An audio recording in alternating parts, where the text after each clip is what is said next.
नगर निकाय चुनाव का भी गुल बज चुका है। स्थानीय समस्याएं और मुद्दे क्या हैं, इसको जानने के लिए सहारा समय ने वोटर के रूप में मतदान करने वालों से बातचीत की। सहारा समय ने जन समस्याओं और भावी अध्यक्ष कैसा बने और कौन सी विकास योजनाओं को असली जामा पहनाए, उसके लिए कई लोगों से बातचीत की।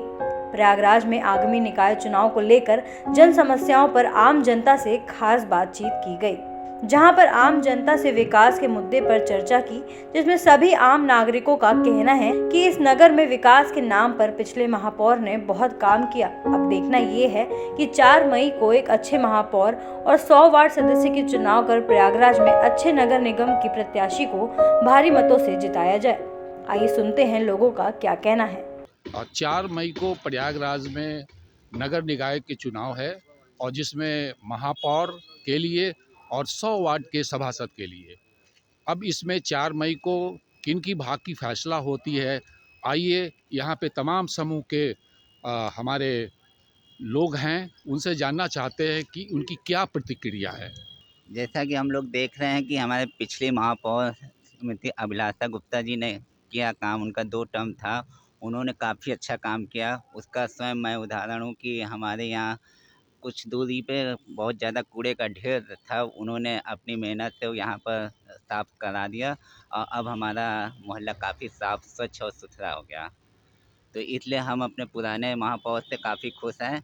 हम चाहते हैं कि हमारा जो भी अगला महापौर आए, वो भी इसी स्वच्छता अभियान को आगे बढ़ाता रहे और हम लोगों को किसी भी तरह की गंदगी या परेशानी से अवगत ना होना पड़े। हमारे पास लालू मित्तल जी हैं, जो मेडिकल एसोसिएशन के अध्यक्ष भी हैं। उनसे जानना चाहते हैं कि वो प्रतिक्रिया क्या दे रहे हैं महापौर के लिए। देखिए, निश्चित रूप से जो हमारी महापौर पिछले 10 वर्षों से रहीं अभिलाषा गुप्ता नंदी जी ने, इन्होंने शहर का कायाकल्प किया है और हमारे शहर को स्मार्ट सिटी की रेस में लाने में इनका बहुत बड़ा योगदान है, स्वच्छता में बहुत बड़ा योगदान है और इन्होंने प्रतिदिन घर से निकलकर और लोगों की समस्याओं को समझा है, व्यापारियों की समस्याओं को समझा है। तो जिस तरीके का इनका कार्य रहा है वो बहुत संतोषजनक रहा है और इससे निश्चित रूप से हमारे नगर को और हम सभी को एक नई पहचान मिली है। बहुत शानदार कुंभ कराया है, जिसमें तमाम विदेशों से लोग आए और यहाँ पर उन्होंने प्रयागराज की सराहना की, यहाँ की स्वच्छता की सराहना की और जो भी मैनेजमेंट रहा नगर निगम का हमारी महापौर जी के दिशा निर्देश में, वो बहुत ही अच्छा रहा और मुझे कहने में कोई संकोच नहीं है कि ऐसी महापौर हम लोगों को फिर से मिले। लेकिन जो आने वाले महापौर के लिए जो भी प्रत्याशी हैं, जो भी विजयी होके आए, हम लोग अपेक्षा करते हैं कि जिस तरीके से इन्होंने काम किया, हम लोग व्यापारियों के लिए, डॉक्टरों के लिए, हमारे नगर के लिए, वैसे ही वो काम करें और इस तरीके की हम अपेक्षा के साथ उनको वोट देंगे। कि हम जनता को जागरूक होना पड़ेगा। जब तक हम अपने को सुधारेंगे नहीं, चीज़ें स्वच्छता के लिए सफाई कर्मी सफाई करके चला जाता है और एक जनता अगर ऊपर से कूड़ा डाल देगी तो क्या करेगी, महापौर भी क्या करेगी और हमें सुधरना है। That is the one major point that we have to improve our. यहाँ समस्याओं को ज़्यादातर मैं देख रहा हूँ सिर्फ सफाई पे ध्यान दे रहे हैं। किस तरह की महापौर होना चाहिए, किस तरह का सभासद होना चाहिए, अभी तक इन्होंने। आइए, ये नए जनरेशन के लड़के हैं, मैं इनसे बात करता हूँ। कंसिडरिंग इलाहाबाद टायर 2 सिटी है, तो पिछले जो हमारी मेयर थी मिसेस अभिलाषा गुप्ता, उन्होंने करप्शन पे तो काफ़ी काम किया, लेकिन थोड़ी-थोड़ी जगह पे जहाँ पे छोटा-छोटा करप्शन होता है, हम चाहेंगे कि उसको भी अब एलिमिनेट कर दिया जाए और काम स्मूथली और होए। डिजिटलाइज़ेशन हो रहा है, लेकिन हर जगह अभी भी नहीं हुआ है, तो जितना डिजिटलाइज़ेशन होगा इन्होंने डिजिटल की मांग किया है। नए युग के लड़के हैं और ये जानते भी हैं डिजिटल क्या होता है, इनकी सही था।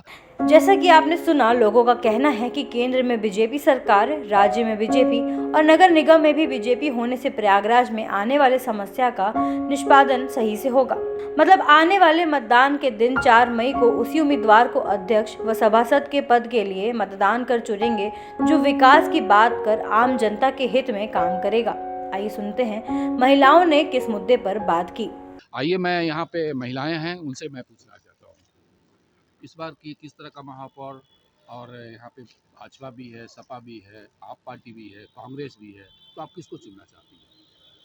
पिछली बार की महापौर बहुत उन्होंने अच्छा काम किया है और सभी चीज़ों में सुधार हुआ है, लेकिन जैसे कि बताया अभी सर ने बताया कि हमें अपने में सुधार करना है, वो बहुत ज़रूरी है, क्योंकि सबसे पहले तो मैं यही चाहूँगी जो भी नया महापौर आए उसके लिए कि वो कम से कम पन्नियों का प्रयोग, पॉलीथीन जो यूज़ करते हैं उनका प्रयोग बिल्कुल कम से कम करें, और जो गुटखा खा के जगह जगह फेंक देते हैं लोग, कागज़ जो थूकते हैं, वो बिल्कुल अनुचित लगता है मुझे। तो मुझे तो लगता है कि अपने सेल्फ आपको सुधार करना है, और जो सफाई कर्मचारी हैं और वो सब तो अपना काम करते ही हैं अच्छे से, लेकिन सबसे ज़्यादा तो अपने में ही सुधार की ज़रूरत है, और कागज़ का प्रयोग ज़्यादा करें और पॉलीथीन का कम से कम, झोले का प्रयोग करें, जिससे कि ये पन्नियाँ जो जगह-जगह फैली रहती हैं, और जो चाय के गिलास और ये सब प्लास्टिक का प्रयोग इन्होंने कहा कि पन्नी मुक्त प्रयागराज होनी चाहिए। इनका एक मेन अच्छी सी मुद्दा है कि प्रयागराज को प्लास्टिक मुक्त किया जाए। ब्यूरो रिपोर्ट, समय डिजिटल।